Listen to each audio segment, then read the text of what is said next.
नमस्कार। हमारे चैनल में आपका स्वागत है। मैं हूं रामचंद्र मौर्य। साथियों, लगता है कि योगी आदित्यनाथ के बुरे दिन आ चुके हैं। पश्चिमी उत्तर प्रदेश के चुनाव में समाजवादी पार्टी और राष्ट्रीय लोकदल ने पटकनी दिया है और 14 फरवरी को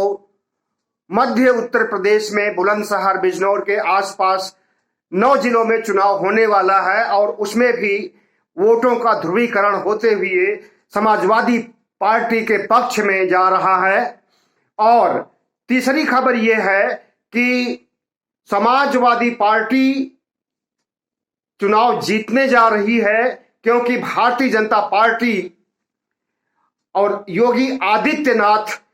के कर्मों और कुकर्मों की सजा उन्हें प्रदेश की जनता देने जा रही है। वो चाहे कोरोना का मिसमैनेजमेंट हो, बद इंतजामी हो, चाहे बेरोजगारों की पिटाई हो और बेरोजगारों की उपेक्षा हो, चाहे महंगाई की समस्या हो, आवारा पशुओं की समस्या हो, इन सब समस्याओं के साथ साथ योगी सरकार के खिलाफ सुप्रीम कोर्ट ने भी हथौड़ा उठा लिया है और उसने CAA मतलब नागरिकता संशोधन कानून 2019 में, जिसके खिलाफ बड़े पैमाने पर मुस्लिम समुदाय और हिंदू समुदाय के लोगों ने धरना प्रदर्शन किया था और कानून का विरोध किया था और इस कानून को देश को तोड़ने वाला कानून बताया था, गद्दारी का कानून बताया था। उन कानूनों के खिलाफ जिन लोगों ने धरना प्रदर्शन किया, उसमें से अधिकांश लोगों को, खास करके मुस्लिम समुदाय के लगभग 300 लोगों को योगी सरकार ने उनकी संपत्ति को जब्त करने का निर्णय लिया था और इसके लिए उन्हें नोटिस थमाया गया था। उस समय हाई कोर्ट में अपील किया था जो पीड़ित परिवार थे, जिनके खिलाफ नोटिस गई हुई थी, और सुप्रीम कोर्ट उसके बाद जो है देखा, मतलब कि जो कानून CAA के खिलाफ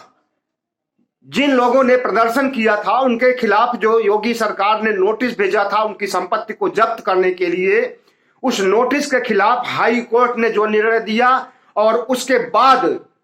दूसरा पक्ष उसे सुप्रीम कोर्ट ले गया और सुप्रीम कोर्ट में भी योगी सरकार के ऊपर प्रश्न चिन्ह उठाया गया है और सुप्रीम कोर्ट ने बहुत कड़ाई के साथ कहा है, हंटर चलाते हुए कहा है कि इसे योगी सरकार खुद ब खुद वापस ले, जिनके खिलाफ नोटिस जारी किया गया है, वरना हम नोटिस को अवैध घोषित कर देंगे और योगी सरकार के लिए निर्णय को हम वापस ले लेंगे। तो सुप्रीम कोर्ट ने कल फैसला किया। इसमें जो है जो शीर्ष अदालत ने, सुप्रीम कोर्ट ने परवेज आरिफ उर्फ टीटू की याचिका पर सुनवाई करते हुए यह फैसला दिया है कि नोटिस मनमाने तरीके से जारी की गई है। एक ऐसे व्यक्ति को नोटिस भेज दिया गया है जो 6 वर्ष पहले 1994 में जिसकी मौत हो चुकी थी, उसको प्रदर्शन करने के एवज में नोटिस भेजी गई है उसकी संपत्ति को जब्त करने के लिए। इसी प्रकार से 90 साल की उम्र से के अधिक लोगों को भी नोटिस भेजी गई है जिसमें उनकी संपत्ति को जब्त करने की बात कही है। एक 90 साल का वृद्ध व्यक्ति, ऐसे करीब कई लोगों के खिलाफ जो है नोटिस जारी की गई है, जिसमें कि या तो लोग मर चुके हैं और या तो 90 साल या 90 साल से अधिक के हैं। तो इन सब पर सुप्रीम कोर्ट ने संज्ञान लिया है और सुप्रीम कोर्ट ने यह कहा है कि इसे राज्य सरकार वापस ले, वरना हम नोटिस को रद्द करने की कार्रवाई करेंगे।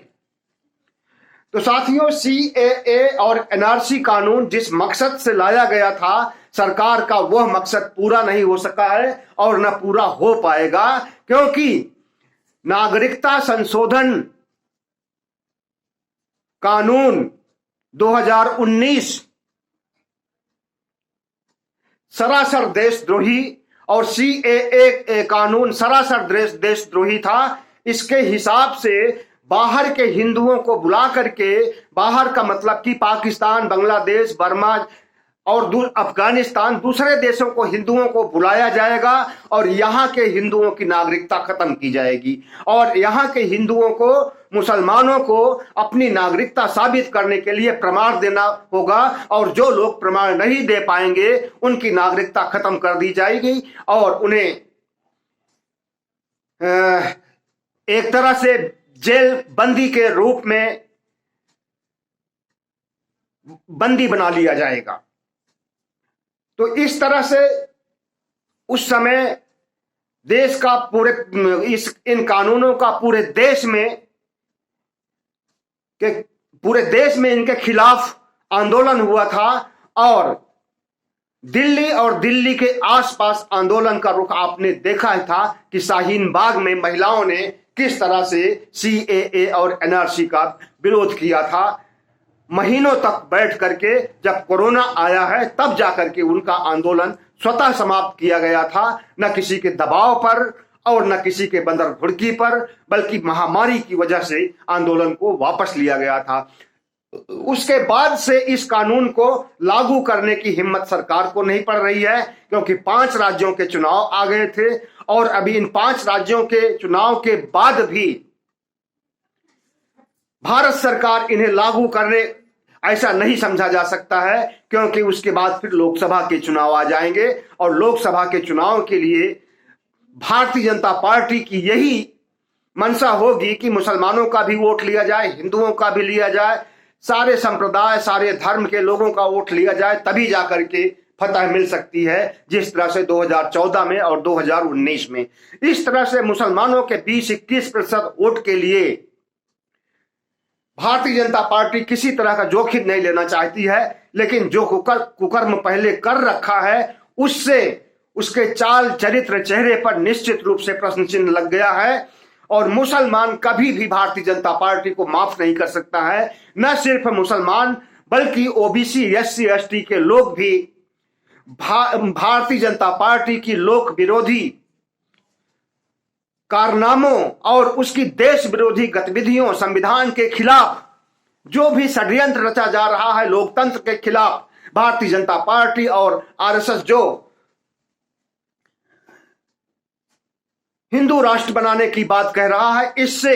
पूरे भारत देश में खलबली मची हुई है और अब फिर से भारतीय जनता पार्टी को हिंदू राष्ट्र बनाने के लिए या संविधान को नष्ट करने के लिए, मनुस्मृति को लागू करने के लिए यह देश भारतीय जनता पार्टी को तीसरी बार मौका नहीं दे सकता है लोकसभा में। और उसकी शुरुआत हो चुकी है। 5 राज्यों के चुनाव में भारतीय जनता पार्टी बुरी तरह से हार रही है और उपचुनाव में हार ही चुकी है। तो उपचुनाव से भारतीय जनता पार्टी के पतन की शुरुआत होती है और इस समय भारतीय जनता पार्टी के खिलाफ उत्तर प्रदेश सहित 5 राज्यों में एक अभियान सा चला हुआ है और किसानों का अभियान, बेरोजगारों का अभियान, महंगाई के मारे लोगों का अभियान और कोरोना से हुई बद इंतजामी का अभियान, सारे अभियान मिलकर के भारतीय जनता पार्टी के सामने मुसीबत के रूप में खड़े हो गए हैं और इन 5 राज्यों के चुनाव में भारतीय जनता पार्टी कहीं भी जीतने नहीं जा रही है। तो उपचुनाव से शुरू होकर के विधानसभा के चुनाव और फिर इसके आगे लोकसभा के चुनाव तक ये अभियान चलता रहेगा। किसानों का भी, बेरोजगारों का भी, कोरोना पीड़ितों का भी, महंगाई के मारे लोगों का भी, आवारा पशुओं से त्रस्त किसानों का भी, जिन किसानों की आमदनी दोगुनी करने की बात कही गई थी उन किसानों को नेस्तनाबूद कर दिया है और उनके खेती किसानी, उनके खलिहान को छीन करके अडानी अंबानी के को सौंपने के लिए जिस तरह से मोदी सरकार ने काम किया है और किसानों के खिलाफ मानसिकता रखी है, उससे सिर्फ किसान ही नहीं परिचित है, पूरा देश परिचित है। जिस तरह से 1 साल तक किसानों का आंदोलन चला है और उसके बाद मोदी सरकार घुटनों पर आ गई है, उसे माफी मांगनी पड़ी और कानूनों को वापस करना पड़ा, लेकिन किसान अब भी खुश नहीं है। भारतीय जनता पार्टी की ताबूत में आखिरी कील ठोंकने के लिए किसान गांव-गांव में, कस्बों में, शहर में हर जगह पहुंच रहे हैं और राष्ट्रीय स्वयंसेवक संघ के प्रचारकों को उनकी औकात बता रहे हैं और उन्हें, ग्रामीणों को, कस्बाई लोगों को, सभी को मोटिवेट कर रहे हैं किसान, और भारतीय जनता पार्टी को बुरी हार सबका सबक सिखाने के लिए पूरी कोशिश कर रहे हैं। अगर एक तरफा मार होती तो हो सकता है कि भारतीय जनता पार्टी को कुछ वोट मिल सकते थे, लेकिन जब चौतरफा मार है, किसानों की मार है, महंगाई की मार है, बेरोजगारों की मार है, कोरोना पीड़ितों, कोरोना मृतकों की मार है, तो ऐसे में किसी भी सूरत में भारतीय जनता पार्टी न तो प्रदेशों में जीत सकती है और न केंद्र में जीत सकती है। उसका यह मंसूबा किसानों ने खत्म कर दिया है कि वह देश को बेचने के साथ साथ किसानों को और किसानी की जमीन को कतई नहीं बेच सकती है। और अगर दोबारा वह सीएए और एनआरसी लाने की कोशिश करेगी तो उसी तरह से आंदोलन होगा जिस तरह से पहले हुआ था, या उससे भी बड़ा आंदोलन होगा। अब मुसलमानों के साथ किसान, युवक और महंगाई के मारे हुए लोग भी सब उनके साथ हो जाएंगे। ऐसे में सीएए एनआरसी को फिर से लाने की मंशा बनाना भारतीय जनता पार्टी के लिए घातक साबित हो सकता है, अपने पैरों पर कुल्हाड़ी मारने जैसा साबित हो सकता है। तो साथियों, हमारा आज इतना ही आपसे कहने का उद्देश्य था कि सीएए एनआरसी के खिलाफ जो भी कार्रवाई योगी सरकार ने किया था, आज उसे सुप्रीम कोर्ट ने घुटनों के बल ला दिया है। और जिनकी संपत्ति को असल में योगी सरकार ने कहा था कि जो सरकारी संपत्ति को नुकसान पहुंचाएंगे उनके खिलाफ हम नोटिस करेंगे और उनकी सारी संपत्ति को जब्त करेंगे, कुर्क करेंगे। तो जिन लोगों ने वास्तव में, जिन हिंदुओं ने सरकारी संपत्ति को नुकसान पहुंचाया था, उसमें ब्राह्मण भी थे, ठाकुर भी थे, ओबीसी भी थे, एससी भी थे, एसटी भी थे, उनके खिलाफ कोई कार्रवाई नहीं हुई। और लगभग 300 मुसलमानों के खिलाफ ही कार्रवाई हुई है। थोड़े बहुत उसमें हिंदू हो सकते हैं, लेकिन ज्यादातर मुसलमान हैं। और ऐसे मुसलमान जिनकी उम्र 90 साल या 90 साल से अधिक, और ऐसे मुसलमान जिनकी मौत हो चुकी है 6 साल पहले, उनके खिलाफ भी ठसक में आकर के नोटिस जारी की गई थी। और उन नोटिस को आज सुप्रीम कोर्ट ने पहले हाई कोर्ट ने संज्ञान लिया और उस नोटिस में संपत्ति को जब्त करने की बात को नष्ट किया और योगी सरकार को घुटनों पर ला दिया। लेकिन उसके बाद इन्होंने हाई कोर्ट के बाद सुप्रीम कोर्ट में मुकदमा दायर किया था। और इस मुकदमे में पिछले 11 फरवरी को सुप्रीम कोर्ट ने जो निर्णय दिया है, यह भी स्वागत योग है। और मुसलमानों के खिलाफ, पिछड़ों के खिलाफ, दलितों के खिलाफ, अनुसूचित जातियों के खिलाफ, अंबेडकरवादियों के खिलाफ जो कुछ भी भारतीय जनता पार्टी निर्णय लेगी या लेने का मंशा बनाई हुई है और नागरिकता को छीनने के लिए सीएए एनआरसी कानून लाई है, इन कानूनों को एक दिन रद्दी की टोकरी में डालना पड़ेगा, ठीक वैसे ही जैसे किसान कानूनों को वापस लिया गया है। बहुत बहुत धन्यवाद। हमारे चैनल को सब्सक्राइब कीजिएगा, लाइक कीजिएगा और शेयर कीजिएगा ताकि हमारी सच की आवाज और सरकार के खिलाफ हमारी आवाज हमेशा बुलंद होती रहे और बहुत से लोगों तक ये आवाज पहुंच सके। आप सब्सक्राइब जरूर कीजिएगा। बहुत बहुत धन्यवाद।